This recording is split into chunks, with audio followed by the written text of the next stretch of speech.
हा CISF जो आपला सिक्युरिटीचा आहे कधी हो सर. हा सिक्युरिटीचा एक हे आहे केंद्र सरकारचा. जसं आपण मिलिटरी असतं, एअरफोर्स असतं, तसं सिक्युरिटीचा एक तो भाग आहे आणि त्यामध्ये त्याचं सिलेक्शन झालेलं आहे. त्यांनी थोडक्यात त्याचं एक इतिहास सांगितला.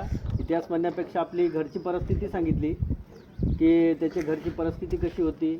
आणि विशेष म्हणजे आज आपण पाहतो की मोठमोठ्या शहरामध्ये मुलं असे वेगवेगळ्या प्रकारचे अकॅडमिक लावतात, त्याच्यानंतर कुठेतरी क्लासेस जॉईन करतात आणि तरीसुद्धा ते मुलं सक्सेस होत नाहीत.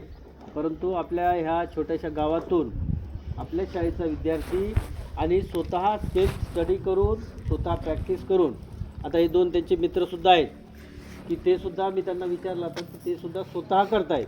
म्हणजे स्वतः ह्याच रोडने सकाळी प्रॅक्टिस करायचे, पळायचे लवकर उठून, त्याच्यानंतर अभ्यासही त्यांनी स्वतः केला आणि आज ते याच्यासाठी ते याला जॉईन झालेले आहेत. आता काही दिवसात ते ड्युटीवर जातील.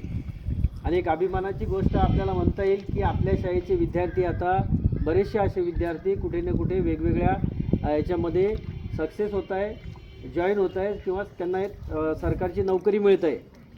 आता याचा उद्देश असा आहे आपल्या शाळेचा विद्यार्थी आहे म्हणून आपण आज त्याचा सत्कार याच्यासाठी करतो आहे की त्याच्यापासून तुम्ही काहीतरी प्रेरणा घ्यायला पाहिजे. याच शाळेमध्ये एक 7-8 वर्षापूर्वी शिकलेला विद्यार्थी आज कुठेतरी केंद्र सरकारच्या नोकरीमध्ये सामील झालेला आहे. ही एक अभिमानाची गोष्ट आहे. आपल्या शाळेचा विद्यार्थी म्हणून आपल्यासाठी, सर्वांसाठी, आमच्यासाठी सुद्धा अभिमानाची गोष्ट आहे. आणि त्याचबरोबर त्यांचे आईवडील जे आहेत त्या वडिलांसाठी सुद्धा अभिमानाची गोष्ट आहे. कारण त्यांनी त्याच्या वडिलांची परिस्थिती सांगितली. मी थोडंफार ऐकायला मिळालं की ह्या गावामध्ये तसे परिस्थिती भरपूर असे पालक आहेत की ज्यांचं लक्ष आपल्या मुलांकडे नाही. आणि खरं जर पाहिलं ना तर असं वातावरण असलं तर ती मुलं पण बिघडून जातात. परंतु अशी काही गुणी मुलं असतात की ज्यांच्यावरती संस्कार चांगले असतात.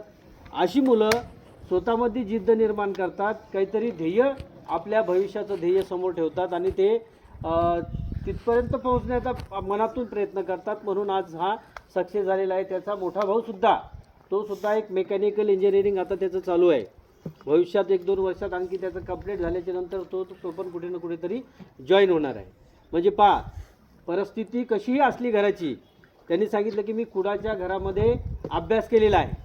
आपण पाहिलेलं आहे की खूप महान अशी लोकं होऊन गेलेली आहेत. त्यांची परिस्थिती तेव्हा तर खूप वाईट होती, आता तरी थोडीशी सुधारलेली आहे. परंतु आजही आपल्या गावामध्ये भरपूर असे कुटुंब आहेत की जे गरीब परिस्थितीतून येत आहेत किंवा तुम्हीसुद्धा सगळे सामान्य किंवा गरीब कुटुंबाचे आहेत. आणि भविष्यामध्ये आता तरी थोडंफार प्रमाणात नोकरी मिळण्याची चान्सेस आहेत. पण काही दिवसाच्या नंतर जर आपण बघितलं, काही वर्षाच्या नंतर नोकरी मिळणं हे खूप कठीण होणार आहे. कारण सगळं स्पर्धा परीक्षेच्या माध्यमातूनच आता नोकऱ्या मिळत आहेत. त्याच्यासाठी तुम्हाला आत्तापासूनच तशी तयारी करावी लागेल, तरच तुम्ही भविष्यामध्ये येणाऱ्या नोकऱ्यांना तुम्ही सामोरे जाल किंवा ती नोकरी तुम्ही मिळवाल. अन्यथा शेतामध्ये मजूर म्हणून सुद्धा कुणी लावणार नाही. आता ती पण टेक्निक निघालेली आहे. कामचोर जर मजूर असेल तर त्याच्याकडे कोणी पाहत नाही आता. आणि बरेचसे प्रकार आता शेतीचे हे यंत्रानुसार केले जातात. म्हणजे ट्रॅक्टर असेल, छोटा ट्रॅक्टर असेल, बरेचशी कामं, कापूस वेचायची सुद्धा मशीन आता आलेली आहे. म्हणजे तुम्हाला रोज मजूरला लावायला सुद्धा लोक पुढं भविष्यात राहणार नाही किंवा शेतकरी जे लोक आहेत ते लावणार नाही. म्हणजे काहीच मिळणार नाही. नोकरी नाही, मजुरी पण नाही. फार वाईट दिवस येतील. त्याच्यासाठी आत्तापासून चांगला अभ्यास करायचा आणि चांगला अभ्यास करून मी कुठेतरी मोठ्या नोकरीला जाणार आहे, करणारच आहे, असं ध्येय मनामध्ये निश्चित आत्तापासूनच करून घ्यायचं अशी तुमच्याकडून अपेक्षा करतो. आणि